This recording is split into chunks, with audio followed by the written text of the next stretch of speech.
organic after that. Trust us. You know her last name, Kenny? Greer. Good one. I like that, Kenny. I like that, Kenny.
Hey, welcome to the Pitt Stop Podcast. I'm your host, E, aka Moneybags. And we had the Pitt crew with us today, starting with my man K-Ego. What's up, bro?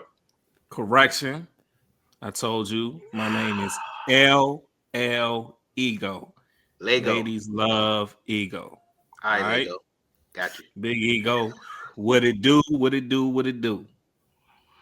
Man, we got my man Jerry Day, aka Rose McCray, man. Jay, tell them people what we do on the show, man. Man, that's where we shoot the shit, talk about everything except politics. And today we have a very special guest, which I will give my man K-Ego the honors of introducing, man. Tell us about our guest, bro. All right. This is our special guest, Pam Durden. She is today we're celebrating, well, this whole month we have been celebrating women, International Women's Month. So International Women's History Month. So what the Pitt Stop Podcast wanted to do today is continue to give flowers to our women for their accomplishments and what they set in the real world today, what they do in career wise, inspiration, things they do for their communities. We giving flowers to the women. So today is an honor. Good friend of ours, worked with us in the past. Me and Jay met her up at Nike when we used to have that little Nike hustle. You know what I'm saying? Yeah, man. You know what I mean? Best hustles ever. The good old times. She's an IT project manager. I'm in the IT field, so when I see a young black IT project manager in the IT field, man, that's a very powerful position. They give instruction, directions, and everything in leadership. So I just want to give a great welcome to Pam Durden. Welcome to the Pitt Stop Podcast. Yeah. Hey, Pam, my first question is, how is it working with these two guys, man? Because I know I have my experience with these guys. How's it working with them? I loved working with them. They made the days at Nike easy and a breeze. It was like, if they weren't working out, I'd be like, oh, it's gonna be a long day, a long shift. But we had our like routine down. Like on weekends, we would do 7 to 11. Yeah. And be out during the week 6 to 10. And yeah, it was. Yeah. I loved it though. They crazy, but it helped get the days move along fast, so. All right, yeah. She just add that part in there crazy. I knew it was something. I knew it was something. Hey man, we good people. So with IT, are you in the private sector or are you government sector? No, unfortunately, I'm with the federal government. I say unfortunately now because I know, yeah. Back in the day, everybody was like, yeah government was put them years in, get that good pension. I'm good. Mm-hmm. You know what I mean? Now today is different. You know what I mean? Like, oh, okay. Yeah, you walking on eggshells. Every day. Every day. What part of the government are you in? And what do you do actually? I work for FEMA, so that's another interesting.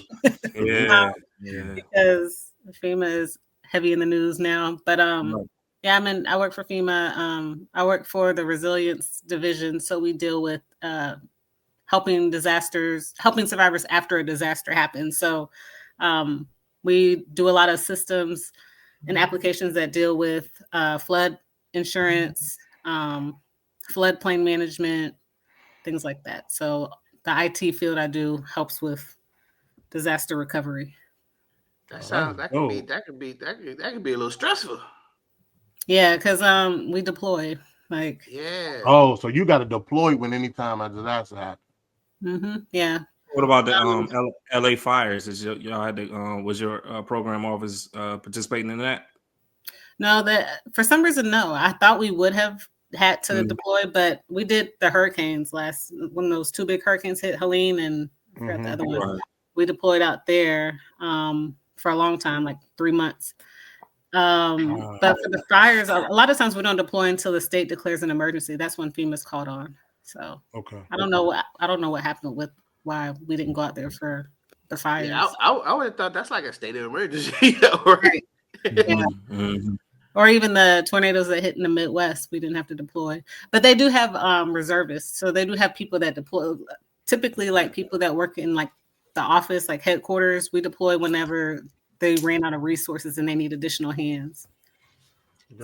So what's it like for you when you deploy? Like, what's a typical like high deployment set up, and what do you go for? And what do you have to do? Are you like in the field, like, you know what I'm saying, when they're talking to the people, or you behind the scenes? Like, how does it work for you?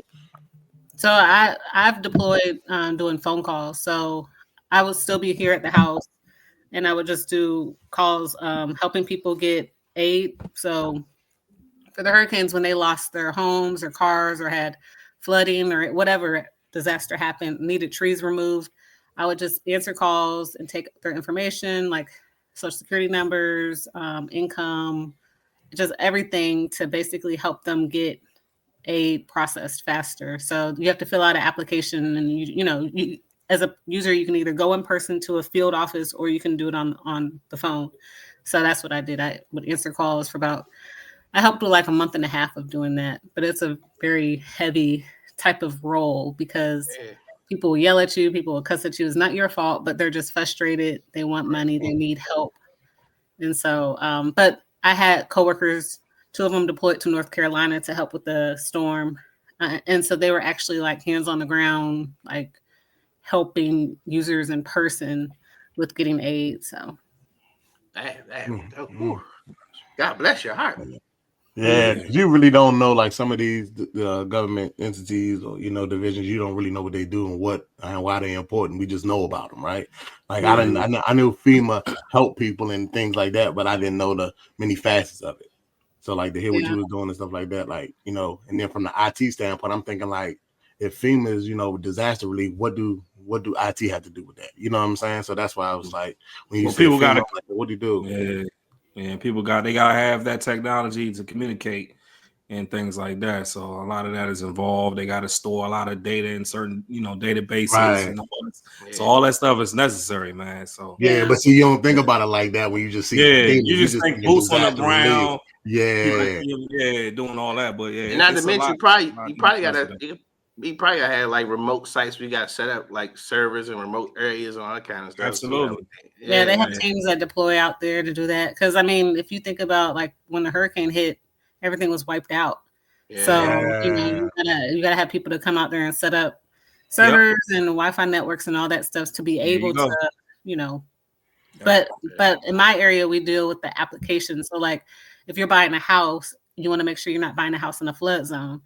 So you can check history of like when has there been floods or natural disasters, and then you also we also give flood insurance. So if your house is in a flood zone or at a flood risk, like in Houston or something, then you would want flood insurance. So like the applications that we host have access to all of that stuff. So which brings me to these applications. That's crazy. Y'all build it. So you do a lot of command. Are you saying you do a lot of command line work?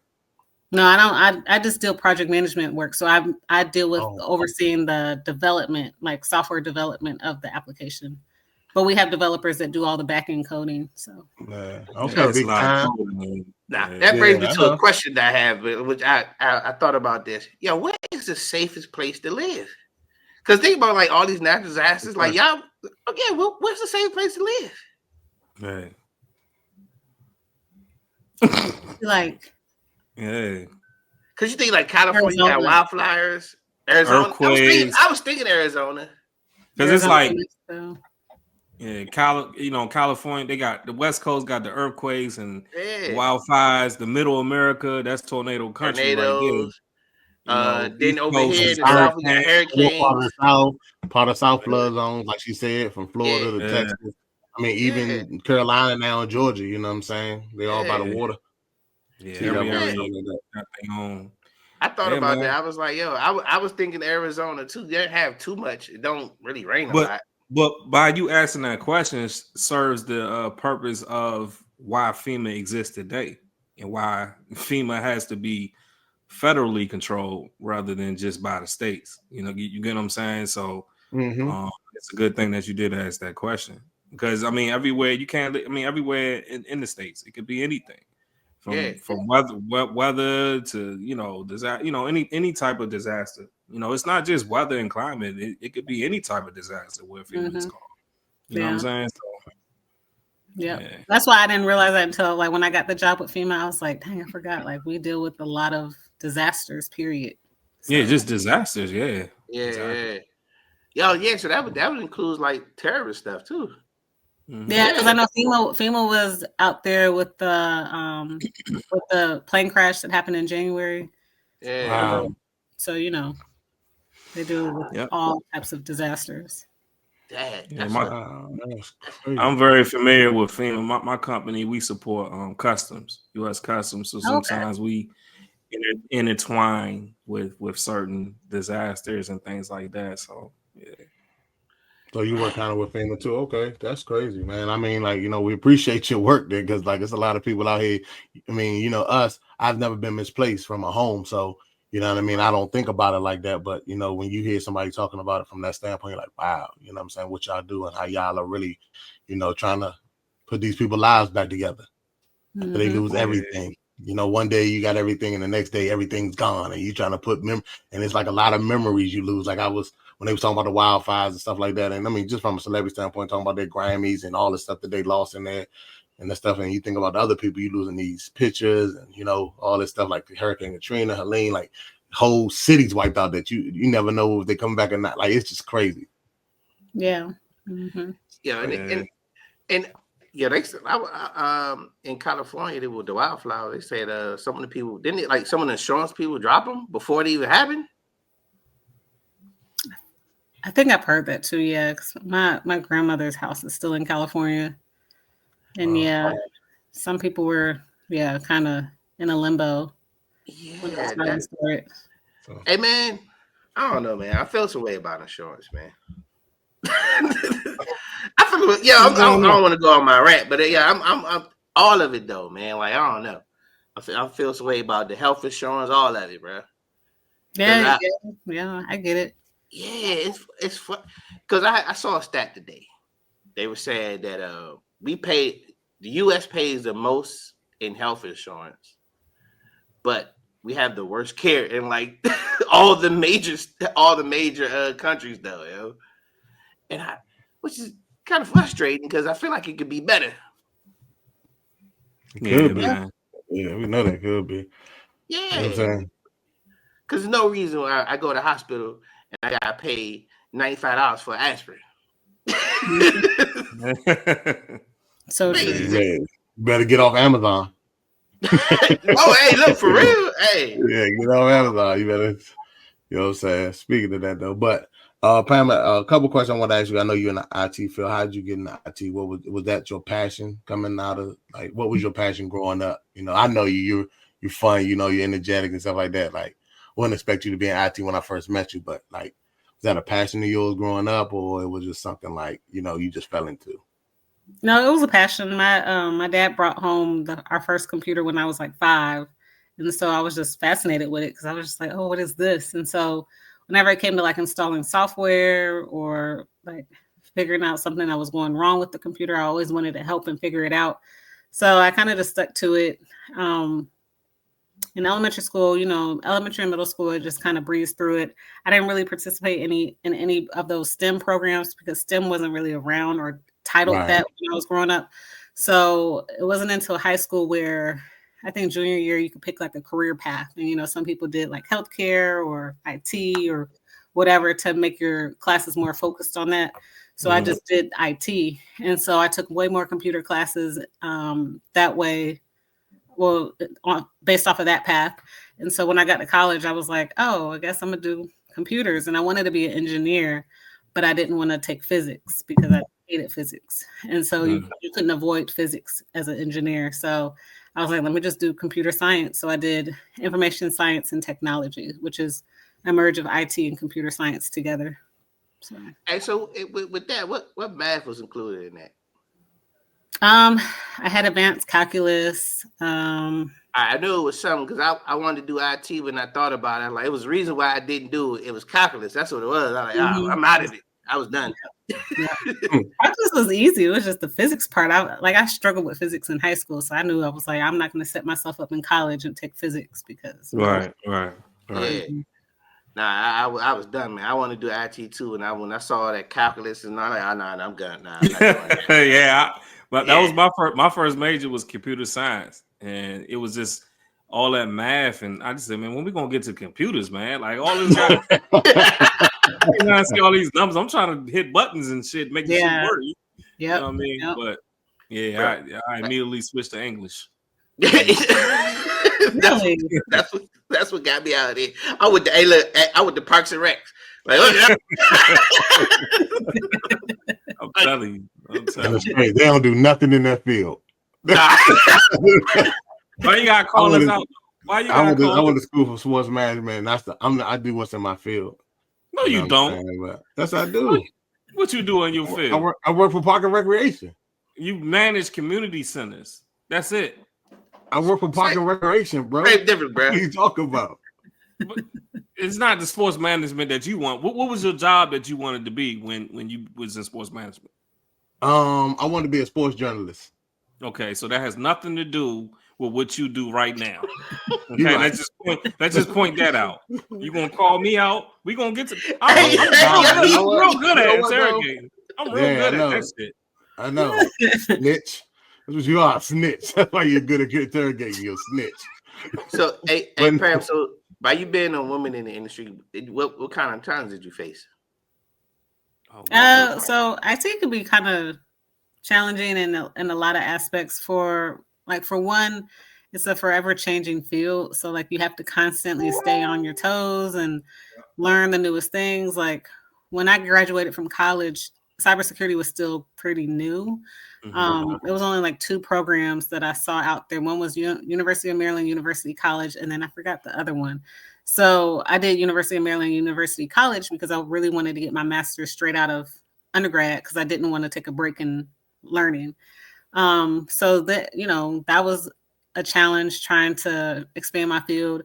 It's also a challenge because you're forever having to just learn the newest trends. So like after I got my master's in cybersecurity, things like cloud technology came up. So you had to learn about cloud technology. When I told y'all that? When I told you that, James? When I told you? I said get something in cloud. I told you. Get something in cloud applications. He kept talking A+. He kept talking A+. I did not. No, I did not. Can you stop lying to the people on the Pit Stop that watch the Pit Stop podcast platform? I never told you that I need to get A+. I said I wanted to go security. So I said if I was going to do something, I would get security plus. That's what I said. No, it was one of them pluses. No, it wasn't. Yeah. You don't. So shut up. In actuality, I'm sorry, Pam. I was actually studying Cisco. Pam, go ahead. Okay. So outside of then, you learn now we're in the world of AI, so machine learning. Yeah. So it's just those are like some of the challenges. As far as like professionally, I really didn't find any roadblocks per se. I don't think. When I got my internship in college, it kind of opened doors for me because they wanted more Black young people. So it was a lot of opportunity.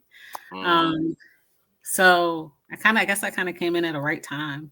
I think lately, like if we count 10 years back, when everybody wanted to make the shift, when cybersecurity was like booming, I think that probably became more challenging for people trying to get into the field because you're up against those that already have that experience, and then now you're trying to get that experience. So that's what I want to expound upon. Like I think because next month I'm gonna be going doing something for James and talking to kids in college and things like that and tell them what life is outside of college, helping prepare kids while they're in college, transitioning into the workforce.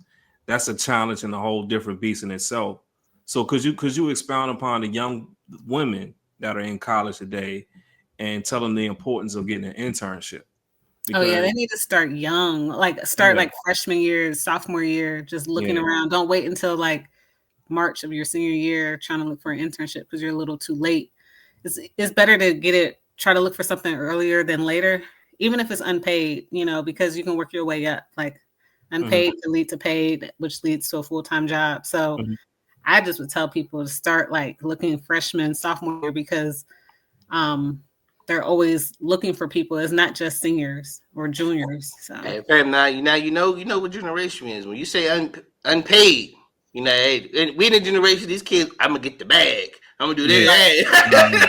Hey. No, sometimes you gotta struggle to then, absolutely. Exactly. No, that's real though.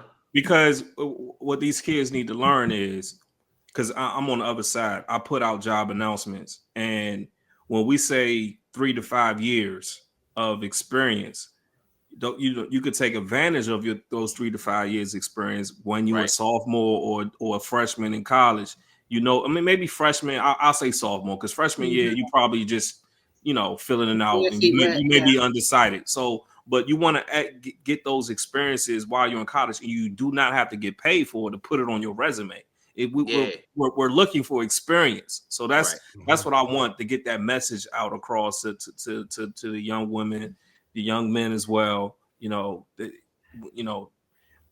never biggest thought about it like disconnect that I though. had, yeah, the biggest disconnect I had was when I graduated from college. They said every entry level job you had to have at least 2 to 3 years experience. And I'm like, damn, I was in school. How the hell am I going to get experience? But it took me some time to be in the workforce to understand that you got to take advantage of internships. And one of Yeah. my broadcast journalism teacher, always Miss Burkle, always told me that internships are important, but it didn't click then. You know what I'm saying? So I just think like we got to point that out more and tell them the importance of internships. It's not about making money; it's about experience, and it will better position yourself to apply for those jobs with those years of experience. So, And it's not even just internships, it's also joining organizations that relate to that. So, like, I was part of the National Society of Black Engineers. So I was like I think I was a secretary, I was on the communications chair. I was active in that organization because that also helps with like finding jobs in your career field and getting you experience. So those young folks need to also join organizations. Don't just go to college and just be a college student. Get into the yeah, field, like those organizations that you're in. That will help. Yes. Networking purposes, networking purposes, networking purposes. People don't understand networking either. yeah, That's another thing I would like to teach our youth too is networking, being able to talk. You know what I'm saying? Be able to stand in front of people Oh, that's and communicating, man. Good yeah, God, communication boy. and presenting Yeah. yourself because you are your Yeah. own brand. Right. Initially, you are your own brand. You're your first. You know what I'm saying? You're your first brand. Like you know what I'm saying? Just like your name is your name. So in order for you to do that, you need to be around the people. You understand what's going on, knowing, like you said, doing your research, studying, knowing what's the now and things like that. So when you got into those things, did you have a mentor or anything like that put you in those type of positions, or that's just something that you was already interested in, so you was able to do that? I think I was already interested in. I would have loved to have a mentor because I went to a PWI, so I didn't have like. I was already kind of up against a lot of non-blacks at my school. Although Mercer had a lot of blacks, so our population was like probably 40% black. So it wasn't like it was far and few. That ain't too bad. That ain't too bad. Yeah, yeah. yeah. Did you feel as though they had a leg up on you, being as though they were white and they were non-blacks? You know what I mean? Do you think they had an upper hand on you, or a little?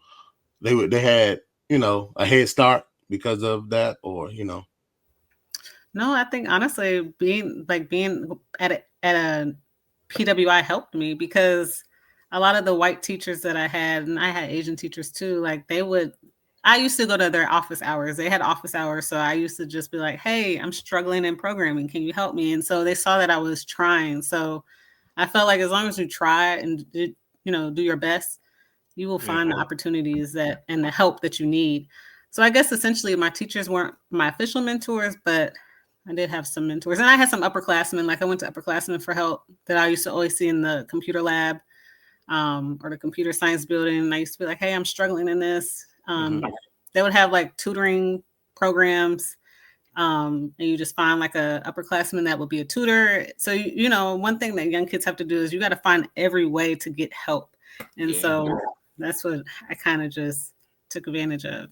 I think for some reason, I think it's easier now because I think they have way more resources. Yeah.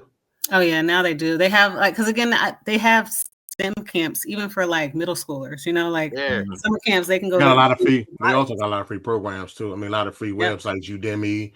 Right. Like the other one. It's a couple of different ones. They got Chat GPT now. Like you can That shit save everything. Like for real, it's out there. Take advantage of those resources.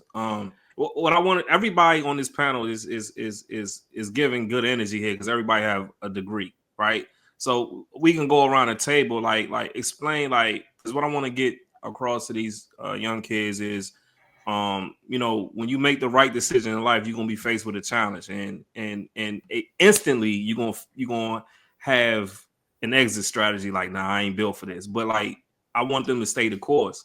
Like, so it goes into the question, like, what was like the biggest challenge that you may have had in your studies while you was in college that may have made you second thought, that did I make the right decision? Am I supposed to be here? But you kept staying the course though. For me, I struggled so bad in programming. Like programming was hard to me. Because I hated programming because you do one little error code, and then like it ruins your whole everything. Yeah. Yo, I had an ex that was programming when I was in school, and she used to call me crying, like break it down, like it was bad, yo. Yeah, because there's one little syntax error and you can't figure it out, and now you're there for hours at a time trying to reprogram. So I hated programming, and so I would think like, is this field not for me? Like, but I realized programming was just one aspect of the entire field. So like when kids are faced with like a roadblock or a challenge and they can't move past it, it's not the end of the world. You will find other ways to work around it. I knew I was going to be a programmer. I did not want to be a developer. I knew that wasn't my forte, but I learned about security in IT, and I was like, oh, I'm more interested in that. And so I just dived more into that area than the programming area. So you just you have to learn how to take the good with the bads and figure out a second path. And in life, you always have to have a plan B and a plan C, and to keep yourself moving. How did you know how to find it? Is that how you found your niche in IT? Like, because of the troubles you was having with program, I heard you say that you like realized there were more other opportunities in IT besides being a programmer. So what led you to security and everything like that? Because I heard you just say that. And how did you find your niche and your groove in that? So in the IT field, like the program I was in college, it was like four paths that you had to take. It was networking, programming, I think security, and then I can't remember the last one. But you had to take classes and all of that. So, it was like if you struggled in programming, you probably excelled in a different path. And so I just excelled more in the security aspect instead of the programming and network aspect. I mean, I was okay in networking. I just didn't I thought networking was boring too. So, I just kind of, and then once you become a junior, it's like, well, I mean, I'm already here. I got to just keep pushing. I got to finish out. Yeah, I got to finish out, right? I want to change your career path junior year, so I just kept at it. Like I said, I like networking though. I didn't mind networking. Yeah, I like networking. I ain't gonna say there's a couple things that I liked about it, but I like the networking because I like to build the hubs and working on the WAN and everything like that. I also like working with the binary codes. I like numbers.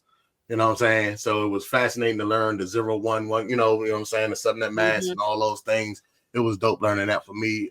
And I also like working on the command line or whatever, learning the difference between the command line and the GUI. So that was pretty dope working on the command line or whatever. But I don't know if I really want to be a programmer, but I just kind of like seeing things work. Like when it comes to programming, like building websites, and then you see the actual website work, but you're working on the back line, like you said, behind it, you know what I'm saying, on the command line to put it together. That was pretty dope to me. Yeah, that's how I felt about accounting. Yeah, I loved accounting, bro. I love because I like seeing where the numbers go, because the numbers tell a story. And that was one of the things about accounting. Like I love accounting. Like, even though I didn't like the math with calculus and all that other stuff, but accounting I was cool. Yeah, like I have a problem with accounting and finance and doing corporate finance and stuff. So I didn't have a problem with that part. Yeah. Yeah. That's what's up. How many women were in your class when they were during the time that you was doing it? You know what I'm saying? Because I know when it was maybe like 3 of us. Oh, wow. Yeah. Because I know that IT was a dominant male field, so that's why I asked. Yeah, like our computer science building was just this little small old building. It got renovated now, which I'm like, oh, these kids got it made. They got like a brand new building, where ours was like this old, cold, dirty, not dirty, but like dingy. Yeah, I got you. Yeah. Building. And so, I remember it was me, 2 black girls. Yeah, I don't even think I remember any white girls. It was 3 black girls, and then the rest was like white guys. And actually I had a couple of black friends that were in the field. Yeah, it's definitely a male dominated industry. You know what I mean? And it's also as an interesting field because the personalities were so different. Like, I was active in college. I was into everything. I was in all these organizations. I was Greek. And then I would be around, then I would go to my classes and I'm around all these like geeky people. And I'm like, oh, I don't connect with none of these folks. So it was so hard. I was like, I think that's also what made it kind of hard. Cause like, in your field, you want to connect with people, like, right. This helps you learn and, y'all could study together. But I'm like, I don't want to hang out with these people outside of class. Yeah. Nothing in common. None of them with the party, nothing. They just, you know what I mean? No, so that was another thing. I'd come in drunk, from a party. They just been at it working, and I'm like, damn, I'm never gonna pass because my priorities are not together. Like, Hey, that was me, man. I was champagne and campaign. Oh man, I'm trying to tell you, my first semester, like my story, my first semester in college, man, my GPA was a 0.7. God damn, you ain't do shit. I got put on academic probation. My problem was I just didn't know how to manage time. And it was my first time being outside and on my own and stuff like that. So I remember coming downstairs. My parents must have went to the mailbox and got my report card. They sat me down, and y'all know how my pops is. My pops sat me down. My mother sitting across the table. He said, "Do you still want to do this college thing?" You know what I'm saying? We making monthly payments on this shit. Like he said it just like that. And I was like, yeah. He said, man, this your GPA, man. Like you ain't even got a point. I can't even say a number in front of the point. And I was like, yeah, man. Got a point. So he was like, look, you ain't even got to answer. Just make a decision. You can stay in college, be on this academic probation, get your grades up. He said your second option is you can go in the military and handle it that way. He said your third option, you could drop out of college, you can get a job. You got to get a job, but when you get this job in 4 months, you got to move out and be on your own. I said I'm gonna go back to college. I'm gonna try this college thing out. I'm gonna do the college thing, and that shit got me acting right. That shit got me acting right. So like I just want to talk about like this shit, like the struggles of initially being in college, and because everyone's gonna hit that wall. I mean, we all know what that wall is, and like how did y'all pursue it? Like James and E. Oh nah, my drink was when I was about to be a 5th year senior. And it was like everybody was leaving. People you start coming in, start leaving and shit. Like, all right, man. Then I guess it's time to go, man. This is run its course. This is it, man. I said that's when I started. I took like 16 credits, hours, whatever. stacking them joints trying to get out, man. Because I never went to summer school, so that's why I kind of took me so long. And I was only taking 12. I was taking my time. I was having a good time. I ain't gonna lie. I was taking the bare minimum just so I could stay full time, and I was riding it out. But then when it got to like that 5th year, it's like, all right, bro, like, hey man, people start leaving, and you start now. You the old dude in class. You don't really know nobody. Everybody, all my friends off campus now. I never stayed on campus no more. So I'm like, all right, bro, it's time to go. And I buckled down and got out, man. So mine was shit. I had two actually. I had two. So crazy. Like we used to do stuff that we weren't supposed to do. Shout out to the HBCU, because I think because the HBCU, I think that's one of the reasons why I graduated and got away with some of the stuff, because I was at an HBCU, because they didn't always have their affairs in order in the registrar's office. So shout out to the HBCU. I love my experience. How you gonna put it on the school? Listen. I'm gonna tell you what happened. So two things. First thing that happened, and shout out to because they let us live a little bit. So one time I got caught drinking on campus. All campuses are dry campuses. So I got caught drinking in the dorm. I came downstairs with the cup in my hand. He said, James, Mr. McCray. I said, yeah. Because at the HBCU at Coppin, like, they knew who you were. He was like, Mr. McCray. I said, what's up? He was like, you been drinking? I said, I'm going back to my room for the night. You won't see me for the rest of the night. Right. So and then that semester, like you said, Eve, being a full-time student, took the minimum. I think I had 14 credits. And I dropped the class. So I had 11 credits. Now I'm a part-time student now. But I stayed on campus.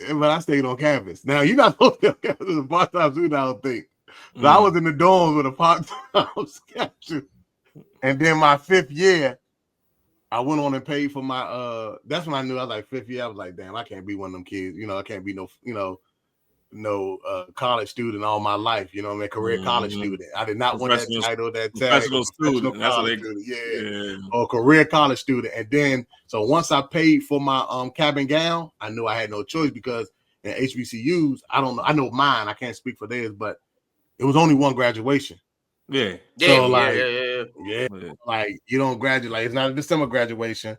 You graduate in the spring. So once I paid for my cap and gown and the money that came out, my mom was like, I ain't paying for school no more. You better graduate. I was like, you know what? Let me go and finish, man. So I went on, graduated from school. I went on and finished, man. I'm glad I did. I'm glad I got the experience. But hearing your experience, Pam, was crazy, because like you said, first of all, it was only 3 of y'all in it. So like you couldn't really relate to another woman or anything like that. That was kind of funny to me. Yeah. And I mean, I pretty much had my head on straight though. Like my dad went to college. Growing up, college was my only option. I just always knew or thought you finish school, you finish high school, and you go to college. There was no other options for me. So I'm first generation. So when I got to college, I knew. Me too. Oh, see, I knew when I got to college, I knew I had to graduate. So I didn't know, like my freshman year. So I took college classes when I was in high school. So I actually came into college as a sophomore. So wow. Yeah. Oh, dang. Yeah. Wow. Yeah. They had this. How many years did you do? Just 1 year. So my senior year, it was a program called dual enrollment. I'm talking about in college. Oh, I did all 4. I went hard my freshman year, technically my sophomore year on paper. I didn't know I wasn't supposed to take, I took 18 credits. I thought that's what you were supposed to do. So my freshman year, I was fully loaded. No, I didn't know. But thankfully, your freshman year is like the introductory type of classes. Yeah. So it wasn't like it was too hard. And then in the summertime, I wanted to hang out with my friends. So I was like, I'll do summer school with them. So I did summer school. So by the time I was a senior, I literally had like one, I think I was pretty much ready to, I could have graduated early if I wanted to, but I wanted to graduate with my friends. So I kind of just took little measly classes. I took like running. I took running. Y'all got a running class? Yeah. Well, you had to take two years of a PE. So 1 year I did elective. So 1 year I did bowling and 1 year I did running. Funny story. That's how I stopped playing golf. Oh, I Oh, you took took a golf class? For real? Yeah, to the golf class, yo. Oh, That's shit. dope. And that's how I started playing golf, yo. Mhm. Had no time for those classes. I need all the classes. I needed. Yeah, all the serious classes. I need all the classes that I needed. You know what I'm saying? No. I guess Like, I did the opposite. My senior year, I was just like, just here, just hanging out. What was funny for me was I crashed out that first semester, but I graduated in 4 years though. I didn't do a fifth That's what's year. up. I sacrificed Christmas. So I took 2 classes during like a winter break. And for like 2 semesters, I took 18 credits. Like I had a full schedule. And you never went to summer school? Nah, I never went to summer school. I went to school during the winter break though. Yeah. But Done. like that was my one thing, bro. I was never gonna go to summer school, bro. Yeah. Didn't go to summer school. I never was going to summer school. Oh, I took internships too though. I didn't go to class my first week. Yeah, I did some internships. Didn't go to class the first week and a half because I would just say, hey, I just got my classes. They had my, my stuff right. I just got my class because you can use that. You can use that in school. Like, oh no, hey, look, I ain't gonna hold you. My sophomore year, my first week, didn't go to nothing. I was just down there chilling, I don't know if I could have handled HBCU. He was at my school, like chilling. He was at my school. I know I was down here enjoying it. I didn't go there. Oh, wow. You would have enjoyed it, man. You would have enjoyed it. I know. I definitely would have. I had a full ride to Jackson State. I just turned it down because I didn't. Yeah, my dad went to Jackson State. He's an active donor, so like they gave me a full ride. And actually, most of his siblings went to Jackson State too. So you was locked in. Yeah, but I didn't want to be that far away from home, so I was like, no, I want to stay close in Georgia. And so, see, that's how I ended up at North Carolina Central because all my cousins went there, and most of my uncles went. My aunt went there, and I had some cousins that was already down there, so it was like a family fair when I got in there, and I had friends that were there too, so it was cool, man. Hey, look, my cousin was upper class, man. He didn't do nothing but forever. He got kicked out later on, but it was a good experience though, man. I do regret not going to HBCU. Sometimes I'll be like, maybe I can get a master's, and I know that's not the same. I know it's not the same, but just so I can still say that. You did it too. Yeah, HBCU, man. Listen, so coming out of college though, when you came out, got everything, boom. You knew what you wanted to do, like you knew what fit, like you knew everything, or did you kind of like stumble into your career once you got? You know how you come out of college and you're not sure. You like, I'm gonna just apply for some jobs that look like something I like to do. No, my PWI set me up. Like senior year again, like I told you, I had nothing really on my plate. I was working, had a couple of classes, and so they were like, you can get an internship in lieu of college credits. So I was like, oh snap, I'll do that. So I just started looking for different internships. I had scholarships, so I reached out to like Northrop Grumman, Boeing, General Dynamics. No, I didn't have a scholarship from GE, but I reached out to them and they had opportunities, but then I found something with USDA. And they had a paid internship. They were looking for 1890 scholars. I wasn't an 1890 scholars because I didn't go to a HBCU, but they still included me because I was a Black student at a PWI. So they picked like 25 of us for an internship our junior year in college. So they flew us out to DC. We had a paid internship. We had an apartment paid for in Arlington, like right. Wow. Damn, that's nice. Yeah. So that's why I was like, let me take this one versus, Hell yeah. Because so I did that my junior year, and then they kept the program running my senior year. So then we all came back our senior year, did the same thing. We had an apartment set up and it was fully furnished. Yeah. Paid. So you really was an adult. You was man, I was making money. Like I was, I think, a GS5 in college. Like and I had the same. I didn't have no apartment or nothing like that. But my internship was at the Department of Commerce. Oh, see, and I was like, a GS4, GS whatever, and I was only like 20 years old, 19 years old, whatever.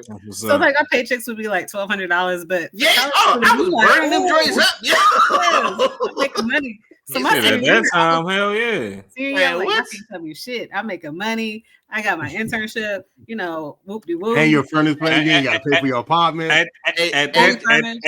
at that time, if you got a comma on your paycheck, you good. It's right. Shit, I hey, got a comma on my paycheck. Shit. Hey, And I hey. was in our apartment was on literally right across from Pentagon City Mall, so it had like a rooftop. Oh, A Lord. rooftop. Oh, shit. Oh, Oh, I think I they know was what that. living. Yeah. You We was had a living the rooftop. dream. You could oversee the Pentagon. It was like amazing. Okay, Oh, so then Hey. that transformed to a full-time job when I graduated. So I lived Sweet. like I was set when I graduated. Hey, Jay, man, you benefited from that job I had at Commerce. We drunk good that summer, boy. Hey, look, I had no apartment in the in Pentagon, but we stayed in Pentagon City. 4th of July, we was up there having a good Yes, time. we Yeah. did. Yeah. We definitely did. That's what's up, So- man. That's dope, man. That you was set up like that. So Yeah. Pam, you said your first job that turned into an ultimate job for your full-time job. So you're an IT project manager now. And tell us that story. Like how did you get to that level in your career? Because that's a very prestigious position for a young Black woman, I should say. So like what was the story, there getting there? Yeah, so when I started with USDA, I did like vulnerability scans, POAM management, plan of action and milestone management. And I did a lot of contracting stuff. So I would review contracts, sign off on contracts, or invoices. So like people needed equipment and stuff like that. So I kind of like diversified my path there. I was with USDA for like maybe from 2010. That was when I was in college to 2017. And I left because like my CIO was like, unfortunately, we'll have no more career growth for you here. So I was like, well, forget it. I'm just gonna go somewhere else. So I kept applying, got a job with the State Department. And so I transferred over to the State Department, which was a dope experience because I got to travel a lot. I worked for the passport agencies. I worked down at Washington Passport Agency, but I dealt with the applications that support passports. I wasn't processing passports. And so I became a information system security officer. So I would travel to the different passport agencies in the United States and just ensure compliance that way. Check the doors, check the login pages, check our CCTVs, the cameras, all that stuff. But I also dealt with data center management. So I dealt with virtualization and our servers, and I got more into the security part with the State Department. Then 2020, I got married. State Department was like, unfortunately, we can't process you being remote and move to Dallas. So I was like, well, I had no job. But at that time we were under COVID, so everybody was remote. But anywho, Right. so I was like, well, I guess I'll find a job. And so I ended up leaving the government, and I got a job with Citibank as a cyber analyst. It was like the official title was like a VP cyber fraud analyst. So I dealt with credit card fraud. So like, we would review. I just had that. I just had that last week. I had to go to Navy Federal. Well, somebody in San Francisco using my damn credit card for DoorDash. Yeah. Hey, oh look, wow! Yeah, see that was cool. So we would track like the IP addresses and see the trends of the credit card usage, and then determine if it was like fraud or actual activity or valid activity. So I did that, but I hated it. I hated working in the private sector. Like it was not for me. Really? It was just a different change from public sector. Like the leave, like at Citibank, the leave was all in one pool. So like if you needed to take sick leave, if you needed to take a vacation day, if you needed to take mental health, it was it's all one. Yeah. Yep. And so now I got pregnant. So I was like, oh, like how was the benefits? Were the benefits bad too? Yeah, I mean, I didn't even really look into like what maternity leave would have been like, but I just figured if they were going to give me 6 weeks, that's not enough for me. Like I can't take 6 weeks. So I was like, oh, and then my hours were weird. I didn't realize that when I got the job, I was working Sunday to Thursday, 11 a.m. Sunday. 7 p.m. Yeah, because in cyber fraud, it's 24/7. Yeah. 24/7. This is the Lord's day. 365 days. I was working Thanksgiving, like. Mm-hmm. Oh no. Cyber Yeah. fraud Oh no. Yeah. So the money was good, but I was like, I hate it. And that's why when people be like, oh, you make more money in the private sector, it's like, yeah, some people want the money, but I needed the stability. So then I applied for a whole bunch of jobs, and I got the job with FEMA. And so it was an IT project management job. I didn't have any IT project management experience prior. My supervisor took a gamble with me, but I guess she saw how diverse my resume was. And I'm very organized, so that helps with being a project manager. And so it just kind of led me into this new position. There you go. Right. It's like those experiences, those internships, those years of being in the public sector, working for the government and things like that, turn into, elevated you in a sense. Yeah, and it helps not doing the same job because you just learn to grow and find upward mobility. Yep. So was it during your climb in the IT world? Did you have any challenges being a Black woman or anything like that, or just being a woman, period, in that climb to where you are today?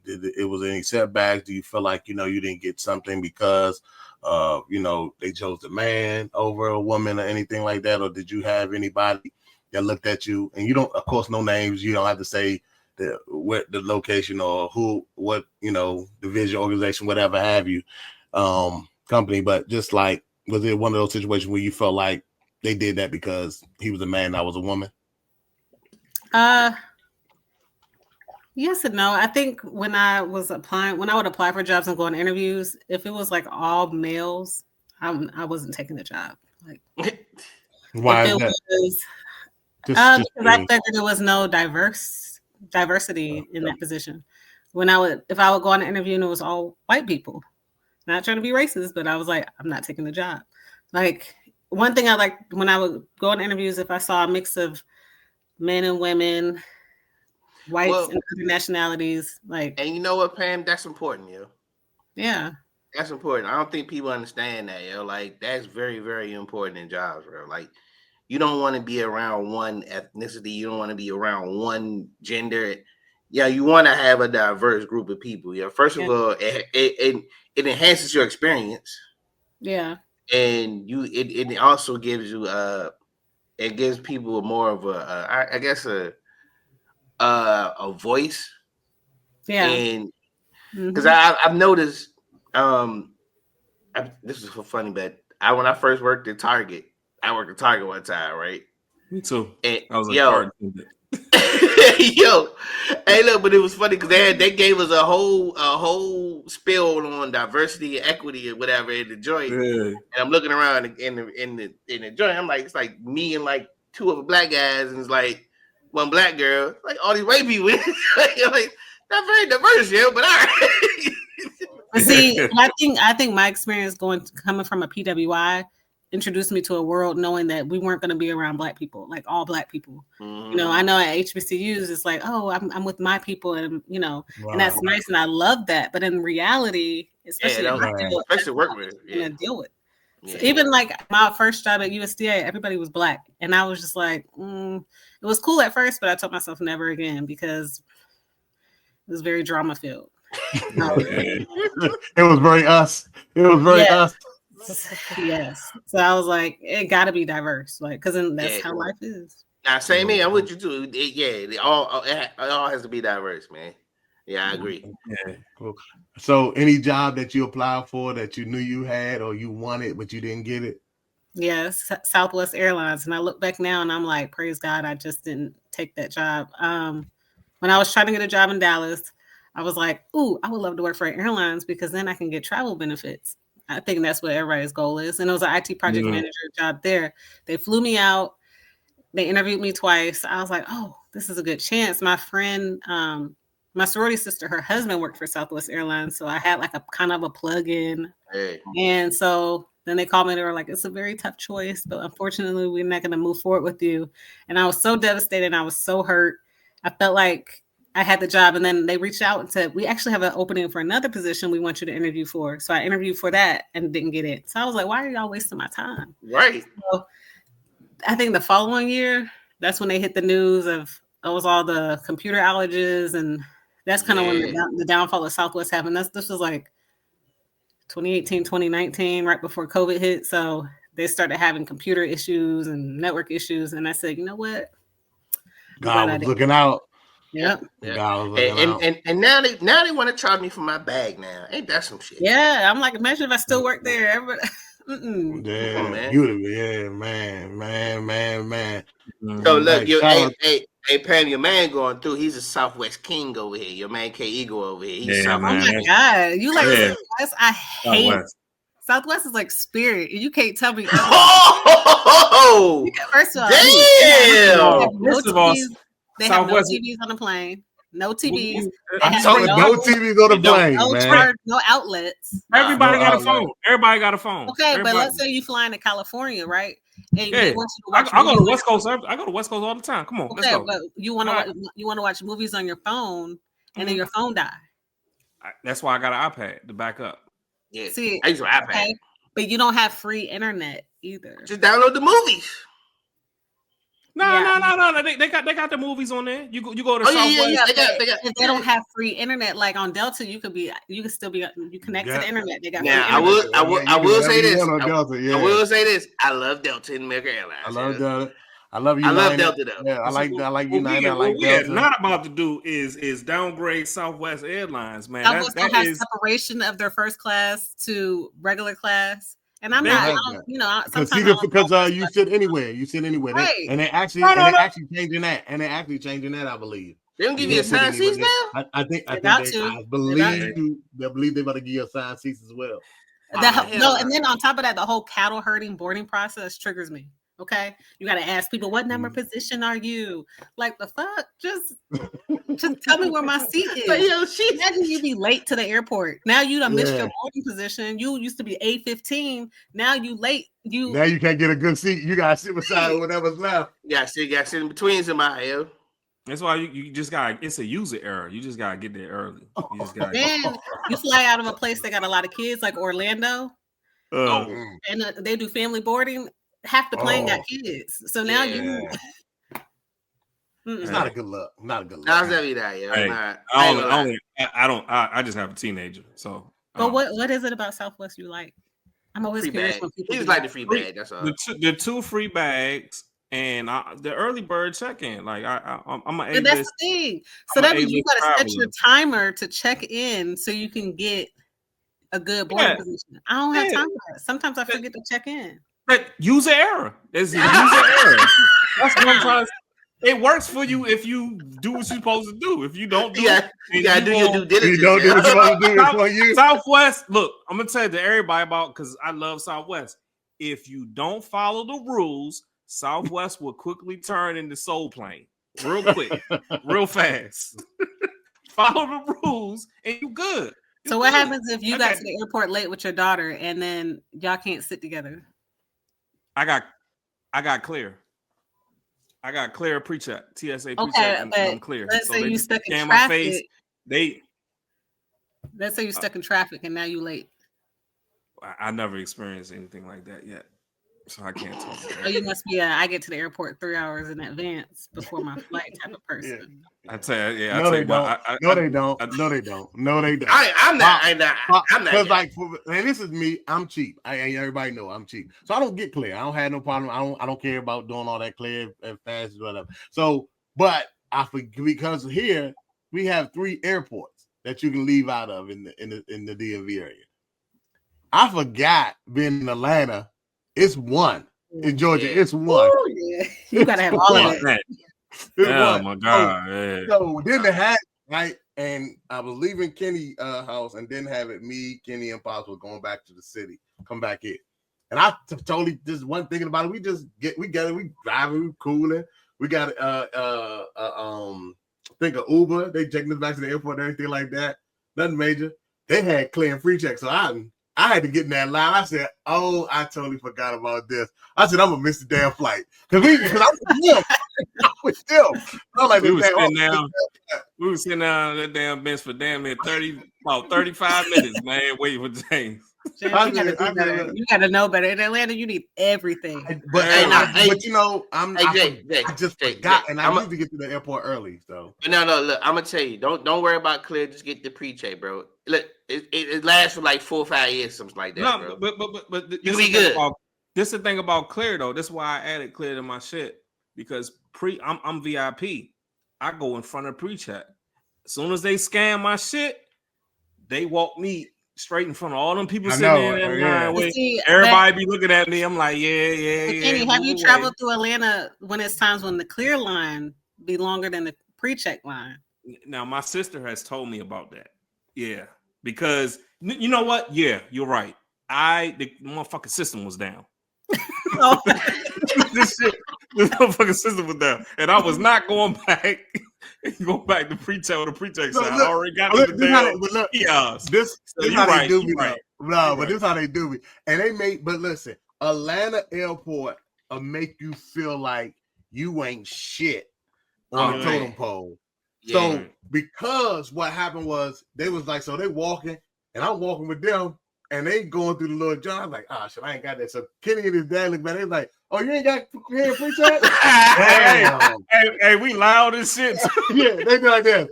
Damn. And they walk their little bags and shit. So I had to go get the fucking line and shit. I'm like, damn, these motherfuckers. This shit makes you feel like you ain't like you know how you're in the club and you got a section and you stand in the middle of the crowd getting your drink bumped into you, bumping the niggas eating your drink knocked on you. That's how I felt, man. I'm just walking through the line. Then you know, in Atlanta, they trying to move you through that joint fast. That's the busiest. I think that's the busiest airport in America. So they like shoes off. They got hey, stuff ready. I'm sitting there and I'm watching them walk on by. Like I would have. I wish if I had a rock, if I had a brick or something, I'd have threw that shit at Kitty. Nah, I made it up. We made it up though. I took but you know AMX Lounge. We get the AMX Lounge. Hey, shout out to AMX and shout out to Capital One VJX. If you ain't got those cards, man, or you ain't with somebody with that card, free, you get the free food. You ain't living. You ain't living until you got into a lounge. Free drinks. Lounge on Terminal B or C. That's like the best one. So. Yeah, so if you don't have I know Capital One Venture X, they have Capital One lounges. No, I take you to the American. Yeah, American Express drink. That's what I took it to. Now you gotta level up to the Centron Lounge. That one. That's what I took them to. Man, you got. Listen, I'm in there. We was drinking. I got that platinum card. I took them in there. Yeah, we drinking good, eating good. I didn't eat none of that. They was like, "You want some peanuts?" I was like, "I want to smack it out there. I don't eat this shit."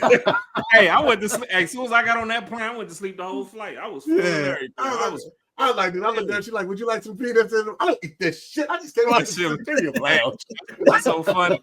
Hey, that shit was so fun. We left the lounge, right? We in line, like trying to get our position. We A1 through 15, so we try to get our position. Jay stopped by the damn what was it? It was an Amex stand, right? Jay said, "Hey man, let me get a brochure because I just went to that lounge and man, I ain't never experienced no shit like that." So what's the annual fee that I gotta pay to get the because I got good credit. What's the annual fee that I gotta pay to get the platinum card? He was sold. Yeah. Oh, they got to travel a lot though. If you travel a lot, it's definitely worth it. Like, my travel days, I was like, ooh, I had it all. Yeah, I travel a lot because I'm a season ticket holder for a team that's on the West Coast, so I travel a lot. You know what I mean? So before I let you go, Pam, you know we got to talk about this, and all of us gonna get excited about this segment real quick. You worked at Nike with us. So we already know that you're an official sneakerhead, right? You wanted to, yes. Like so, shout out to Moneybag and Soul Tales. I wanted them black and red 12 that day. I ain't never forget that shit. I wanted them damn flu games. I wanted that shit. So shout out to Soul Tales E. That's what it's called, correct? Yeah, if I'm not mistaken. Yeah. He has a joint. Shout out to the team.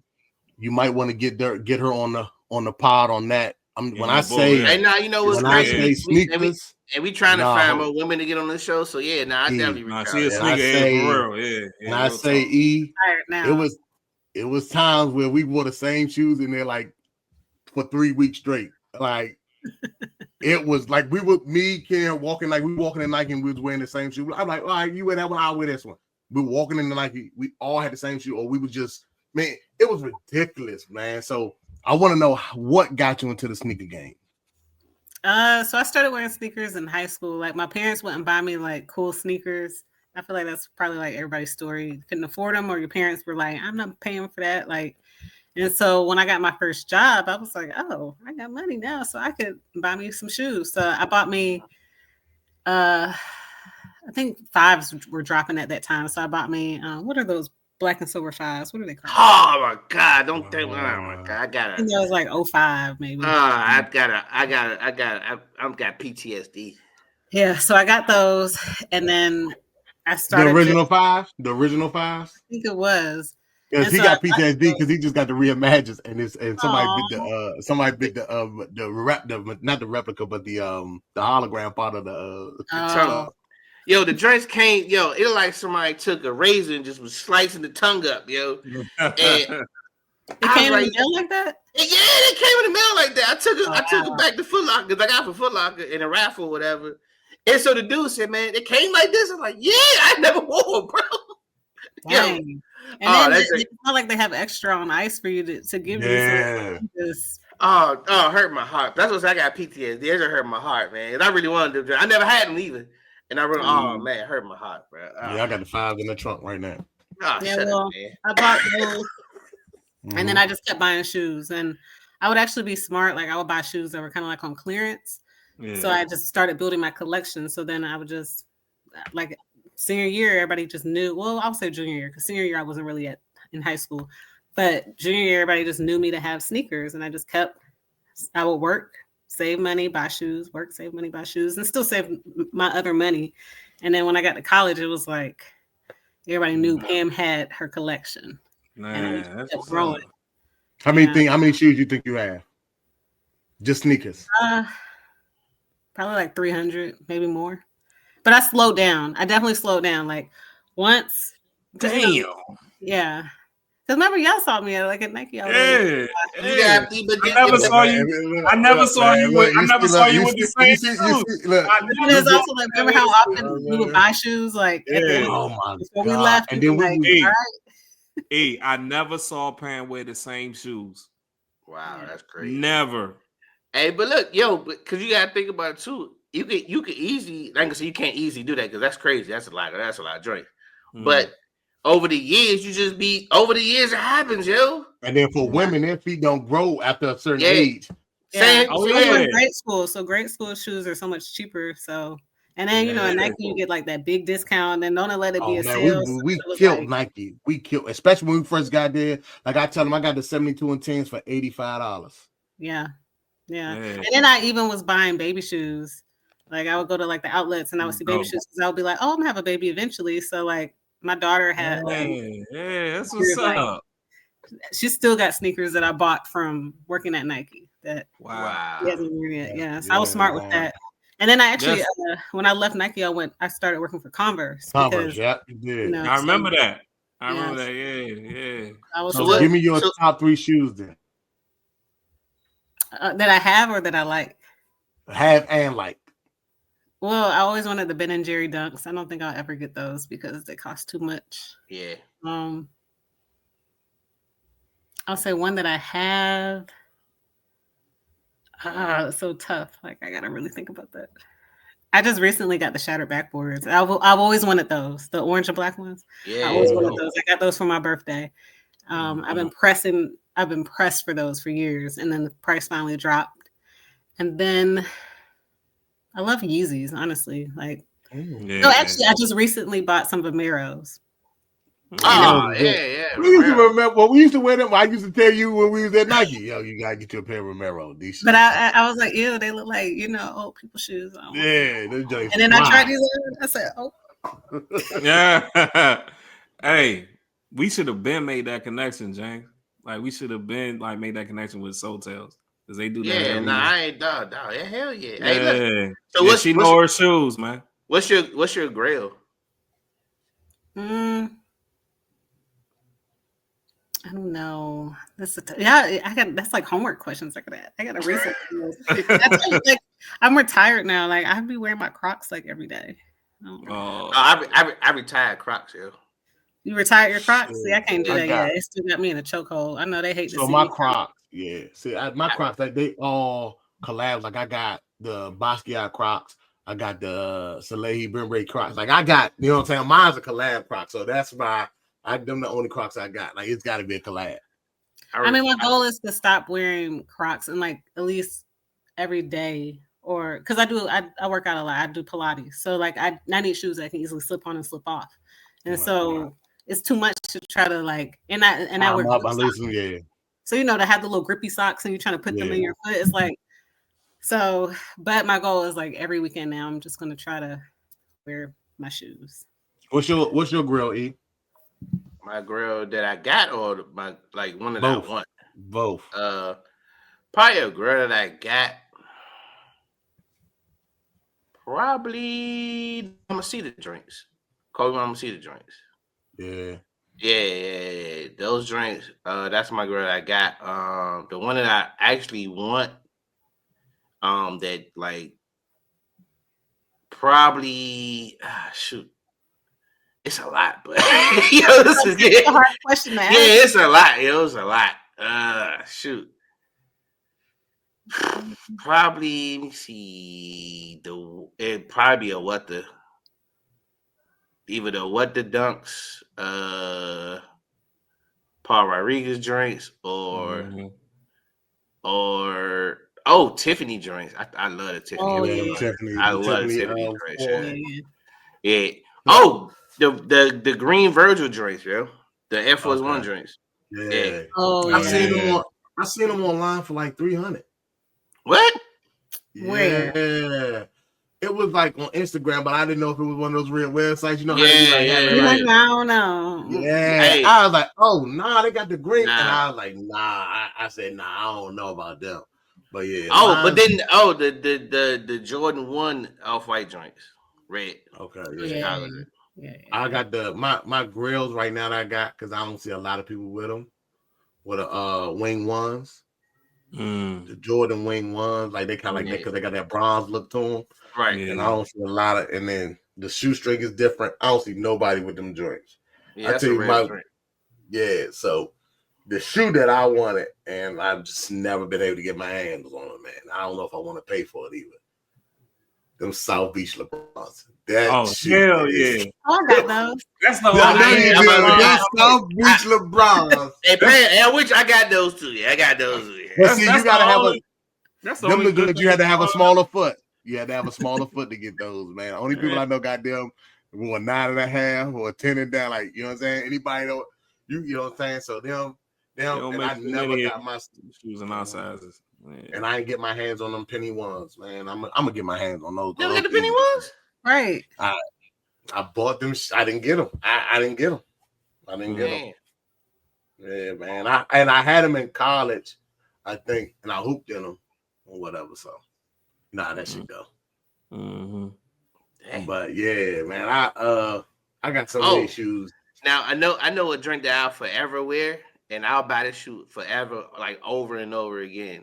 It's 2 infrared 6s and a cement 3s. Yeah, I'll buy them drinks forever. For me, it's the infrared 6s, and it's the 4s. Me, it's the bread 11s. Yeah, that's what I was gonna say. That's the bread, the bread 11s or the Concords, one of the two. The Gamma's coming back out this year, y'all. And I'm getting it. The 11s. The 11s are my favorite shoe of all time. That's my favorite sneaker ever. Yeah. I will buy every shades of it. Yeah, I didn't get the cool gray 11s, so I'm waiting on them to re-release. Yeah, I had the white ones, and I was buying them for nostalgia, but I know I wasn't going to ever wear them or do anything with them, so I just gave them back.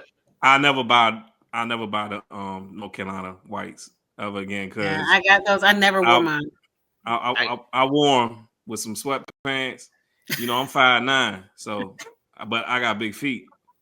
So a nigga told me, he was like, "Damn, I'm walking down the hallway in high school." My man said, "Damn, Kenny, He supposed to wear the shoes, not the shoebox. Everybody start laughing. That shit traumatized me to Oh this yeah, day. I don't PTSD. wear all white shoes no more. Unless it's I Air just Force don't like One. all white shoes. The only ones I like are forces. That's it. Yeah, the that's all forces. the low top. Oh, It's nah, crazy. I'm gonna how tell you. forces Hey, is now a class. I'm gonna tell you one of my favorite white shoes to wear is Pumas. The old school Puma joints, like the GT joints, yo. Like the navy blue joints, the white and red joints, yo, white and green, yo, them joints is money because yo, you can wear them in the summertime and it goes with a lot of stuff. You know what shoe I want? The when they was making the foam positive Air Force Ones, y'all remember them joints? Mm-hmm. I had the silver ones. I had the silver ones. The ones I want was the Black History Month joints. Yeah, the I know Black exactly History what you're Month talking about. joints and the hot top joints. Them the joints I wanted. I got the foam positive.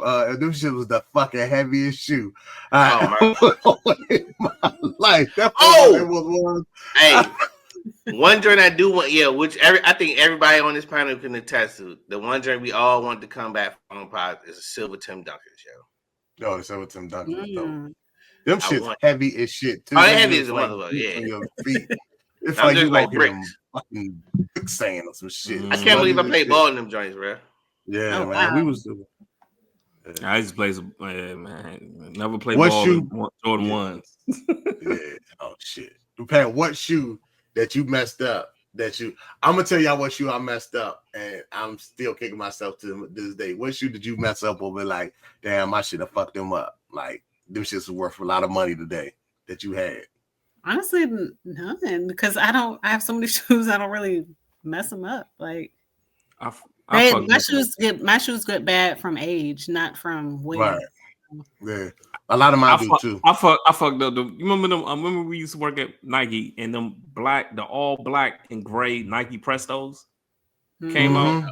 Man, I fucked them joints up in Jamaica, man. I went ATV riding. Oh, I was so fucking mad. Hey, I do got to drink the. I had the bread fours when we was in high school, and I'm at a graduation, and you know how people come through the aisle.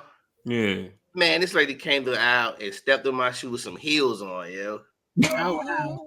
Oh, bro, and it, they had that funny Nubuck suede, and that joint never got right. I couldn't do nothing to save that spot, bro. And it was just there on my shoe, like I was so blown, bro. Man, that shit hurt. Oh no, I would say I was in high school. I had them Gary Paytons, with the zipper up tempo joints. These joints had the shoes. They were shoes. It wasn't the zipper joint. But you know what I'm talking about, the up tempos? It was Gary Payton. Yeah, I know what you're talking about. Yeah, I think it was like a second or third shoe. I tripped over some shit and ripped the motherfucking the toe part of my shoe. Like ripped over. I was like, God, I just bought them motherfuckers. The first day I wore, I was like, man, them joints tight. I'm like, man, the next time I wore them pieces is when that shit happened, man. I'm like, man, what the fuck, man? I was mad as shit.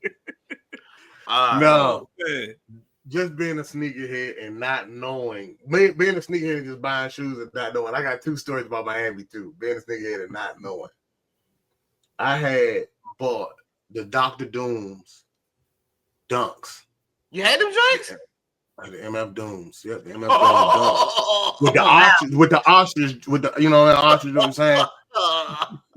Fuck them bitches up. I looked online. Yeah. This bitch is like 3,000. I am sick. I didn't use any dunks. I was like, yo, these MF Dooms, these shit's hard. Like, I'm buying them and I'm kicking around and I don't really care. Boom, boom. And then this is the funniest shit. Went to Miami, woke up early and shit. And it's a crazy thing. Like, back here, Jordan's everything. So in my mind, Jordan's everything everywhere. I go to Miami, nobody's in line for no shoes. Nobody's up early in the morning to go get shoes or nothing. I'm like, what the hell? This when the Black Toes came out, the 14s. I go in there, ready to get my shoes and shit like that. Boom. I swipe my card, credit card, swipe the credit card, shit decline. Swipe the credit card again, like, nigga, it's a credit card. I don't even use it. I know I got money on it. Swipe it again. Swipe the third time. Man, we don't know what's going on. I said, chill. Let me call my bank. Call my bank. I said, hello, yeah, I'm trying to use my credit card in Miami. You know, maybe it's because I'm in Miami, X, Y, Z. They said, oh, yeah, we can check because, you know, I said, I'm from DC, blah, blah. I said, well, okay, yeah, we can check. She run the judge. She said, you have some charges on here. I said, what charges? I don't even use my card. She said, did you go to this website? That shit was like, the website was like some like booty something. Like booty. It was a full website, but the shit was a wild, like booty cheeks, like that. It was something wild. But did you really go on that website? No, never. Didn't even know what it was. I'm like, what are you talking about? I've never, like, what are you talking about? She was like, I said, what website? I said, what website? And she said, well, listen, your credit card has been used on this website a lot. I like, what? I said, I've never even used it. I said, I've never even used this credit card. It was a joke in Wisconsin. You swiping your shit up, bro. Exactly. Hey, I swear to God, that's where he was. West. He was in Wisconsin. Oh, shit. It was some random shit like that. So I'm sitting there like this. What the fuck? I said, I don't even use it. I only brought it out here because I'm out of town. So it just in case mercy. But I'm like, shit, I'm about these shoes on this shit. You know what I'm saying? So that was his emergency, though. Yeah. So I'm like, I'm pleading with the dude. Glad it was the dude. I'm pleading with, hey man, come on, man. Like, because he like this. Now we gotta close the card. I said, I'm sitting in line in Burns trying to get these shoes. I'm out of town. I'm going off like you don't understand. Trying these Jordans. I'm out of town. I'm the dude looking at me all crazy. And I'm in Burns. I said, bro, I said, this is the only card I got on me right now. They said, yeah, well, your card's been coming out. We're gonna cut it off, do an investigation. And so you can't use. I said, this is the card I got right now. I just left out of my room, my hotel room. That's the only card I got. That's the card I want to use. Do something. He said, all right, man. Do it on the phone. All right, man. What I'm gonna do, I'm gonna open the card up for this one transaction, and we're gonna close it right back. I said, cool. Swipe the card. He opened the card back up, swiped the card. So I actually got the fucking Jordan 14s for free. So once he closed he closed the card right after I took the transaction. Sweet. And he shut the card, and they cut the card off because it was compromised. And sweet. I wonder how there was some free shoes. Sweet. That was nice. Right That's nice. Come on. Yeah, so yeah, that was the only come up. Yeah, that was the come up. I was like, damn. So he said, so I swiped the card, and he said, let me know. He stayed on the phone, swiped it. Dude said it all went through. I said, this dude, he's all right, cool. And then he just compromised. He said, your card's compromised. Boom, cut that joint off. So I didn't even have to pay that shit back. They sent me out a new card. Oh, man, sweet. But that shit was crazy. But I was sitting there and I'm looking, because I said it out to the dude. And when I said the website out loud, the dude with the direction was like that. That was the wildest shit. That's the one funny story about me getting some shoes, man. Yeah, what's up? Hey, Pran, we have a thing on the show called the Victory Lap, man. So the Victory Lap, it's the end of the show, about to wrap up. But before we leave, you have to give the people a gem. Some words of encouragement. Or, something that to get the people at home, man. Let me say, my words are all twisted up right now, but give them a gem right now. A gem, I'll say, especially in times like today or now, just focus on your mental health. Like really prioritize your mental health. Find something that makes you happy, brings you joy, brings you happiness, brings you something to look forward to. For me, it's Pilates. I got into that right after I had my daughter. It helped me out of postpartum depression, and then it just is my time. It's the thing that I do. It's the thing I'm good at. It's the thing that relaxes me. So I think everybody, men and women, should find something that, brings them joy. So I'm glad you brought that up, Pam. We've been trying to help this guy over here, Keigo, for the longest. Like we've been having mental health sessions with him for the past 3 episodes. His life is He's doing good now. He's doing good. He's good. He's doing good now. He's doing good. Okay. You know what I'm saying? He eat better. You know what I'm saying? The he getting toxicity out of his life. The thing he becoming an insurance. He becoming an insurance adjuster. I explore the vegan route every now and then. But the thing is, let me tell you something. My whole entire life, my adult life, I've been in a relationship. So now, when your friends, these guys know me since I was a kid. So now, get to the young adult age, I'm in a relationship, then I get married, and they just comfortable. Well, not comfortable. They just knowing that I'm always with somebody, so I can't hang out with them and do things. But now the roles are reversed. They in relationships now, and I'm outside, and I'm trying to relive the life that they lived that I miss. Yeah, So I get it. Pam, you know what I'm saying? he's the guy in the club that had cornrows, the gray cornrows at 40, and wore Nike boots with every outfit in the club. You know what I'm talking about, Pam. But I get it though, because like I know a lot of moms that are like that though. Like there's a lot of moms that are like, I'm an older mom. And then I have friends that their kids are like 18. So like they want to be outside. And I'm like, Yeah. But pregnant. you know what? I'm gonna be an old dad, so I'm like, man, I've been outside. I don't need outside. Mhm. Yeah. He got older kids, so Kenny would be like, "Shit, what's the move? You want to go to Africa tomorrow? Like, what we doing? Yeah. Like, let's go." Yeah. I'm like Africa Avenue. Hey, Right. yeah, bro. Hey, Jay, we gonna be Hey, that's crazy. We gonna be old parents, bro. Yeah, Hey, y'all we gonna be some old old parents. parents. Y'all gonna be Yeah. old Cool. parents. Bless I y'all still heart. look good. My daughter 13 right now. You know, she You got freedom. 5 more years. You almost at the finish line. Out of here. Yeah, man. Listen, I'm just starting, but I say this, man. I did it great. Put my jersey in the wrap. I did it great. I was outside, like enjoying life. So Had a it's good time for time. me to chill out. Yeah, had a good time. Going to Pam, Starbucks. before we go, I know that before we go, and I want to get you out there. I see you yawning because I know you got them kids over there.